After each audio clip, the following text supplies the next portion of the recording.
Take a moment to read the following.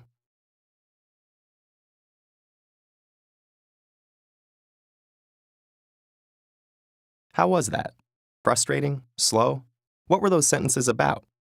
They're actually a simulation of the experience of dyslexia, designed to make you decode each word.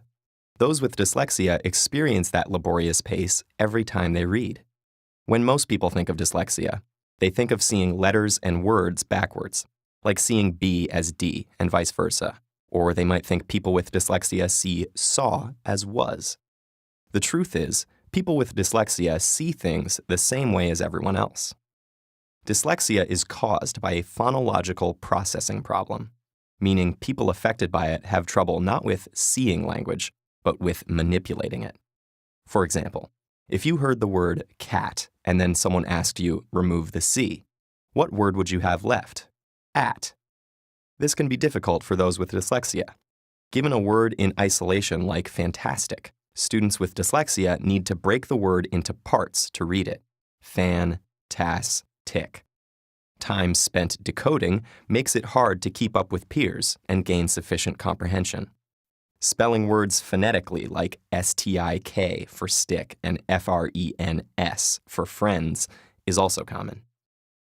These difficulties are more widespread and varied than commonly imagined. Dyslexia affects up to 1 in 5 people. It occurs on a continuum. One person might have mild dyslexia, while the next person has a profound case of it. Dyslexia also runs in families. It's common to see one family member who has trouble spelling, while another family member has severe difficulty decoding even one-syllable words like catch. The continuum and distribution of dyslexia suggest a broader principle to bear in mind as we look at how the brains of those with dyslexia process language. Neurodiversity is the idea that because all our brains show differences in structure and function, we shouldn't be so quick to label every deviation from the norm as a pathological disorder, or dismiss people living with these variations as defective. People with neurobiological variations like dyslexia, including such creative and inventive individuals as Picasso, Muhammad Ali, Whoopi Goldberg, Steven Spielberg, and Cher, clearly have every capacity to be brilliant and successful in life. So here's the special way the brains of those with dyslexia work. The brain is divided into 2 hemispheres.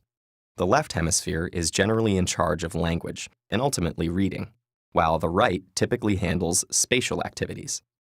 fMRI studies have found that the brains of those with dyslexia rely more on the right hemisphere and frontal lobe than the brains of those without it. This means when they read a word, it takes a longer trip through their brain and can get delayed in the frontal lobe. Because of this neurobiological glitch, they read with more difficulty. But those with dyslexia can physically change their brain and improve their reading.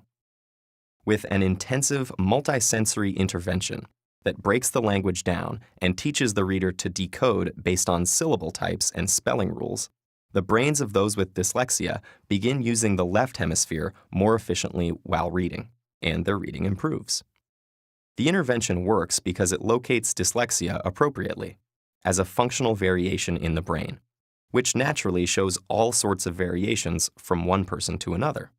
Neurodiversity emphasizes this spectrum of brain function in all humans, and suggests that to better understand the perspectives of those around us, we should try to not only see the world through their eyes, but understand it through their brains.